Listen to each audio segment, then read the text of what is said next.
Lenka a já jsme leželi ve stanu a tak nějak jsme se snažili nevnímat, že nám pod karimatkou vznikl nový přítok Vltavy.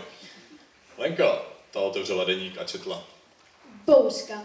Stan se změnil na ponorku. Josh pádloval lžící, Simona brečela, že jí vlhne kosmetika. No a hrdinou večera je Pepa. Jeho rohlíky odolaly vodě i větru. Proti Pepovi ale neměli šanci.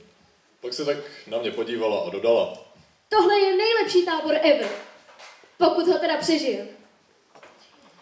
Já jsem si zapsal. Spacák mám nacucanej jak mop školní uklízečky. Všechny moje boty jsou teďka už spíše trochu lodičky. Mokrej jsem tak, že i Hasterman by si ode mne odsedl. No a jediný, co mám suchý, je můj humor. Kapitola 13.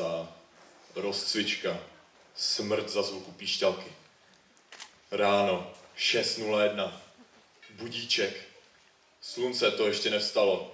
No, ale Ruda už bohužel ano.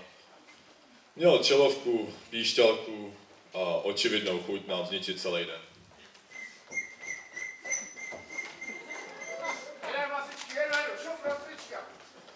Joyce si obul jednu holínku a jednu nějakou cizí tenisku. Simona se ptala, jestli rozcvička není náhodou jen doporučení. No, když zjistila, že není, zvažovala útěk směrem k městu. Pepa přišel už s rohlíkem v ruce. Když budu dělat ty dřepy, můžu si k tomu rohlík aspoň dát.